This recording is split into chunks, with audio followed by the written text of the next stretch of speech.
नमस्कार. जाणून घेऊया आजच्या ठळक घडामोडी.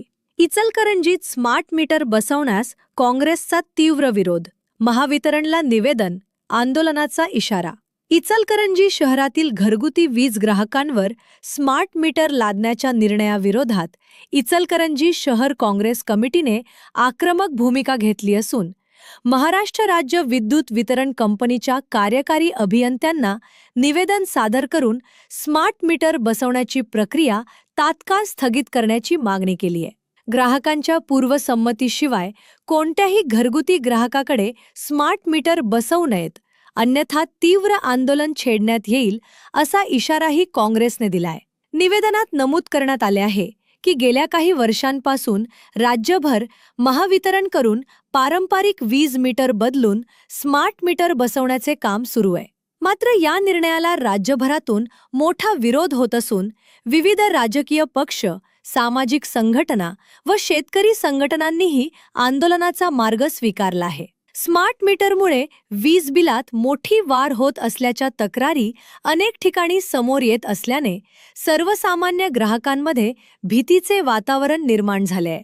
काँग्रेसच्या शिष्टमंडळाने महावितरणला दिलेल्या निवेदनात म्हटले आहे की वीज ग्राहकांना कोणत्या प्रकारचा मीटर वापरायचा हा त्यांचा मूलभूत अधिकार असून ग्राहकांची स्पष्ट पूर्वपरवानगी घेतल्याशिवाय स्मार्ट मीटर बसवणे योग्य ठरणार नाही. नागपूर खंडपीठानेही ग्राहकांच्या अधिकारांबाबत महत्त्वपूर्ण निरीक्षणे नोंदवल्याचा उल्लेख निवेदनात करण्यात आला आहे. या निवेदनामध्ये पुढील प्रमुख मागण्या करण्यात आल्या आहेत.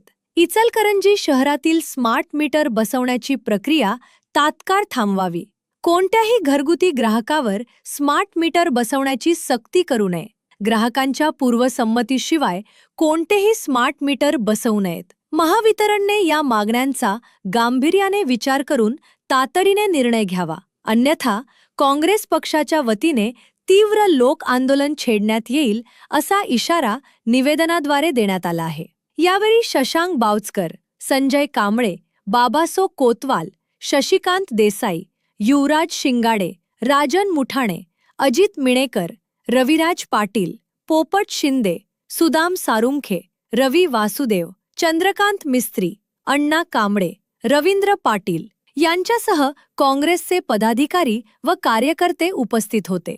अशाच लेटेस्ट अपडेट्ससाठी आमच्या यूट्यूब चॅनलला सबस्क्राईब व इंस्टाग्राम अकाउंट फॉलो नक्की करा व तुमच्या कमेंट आम्हाला नक्की कळवा.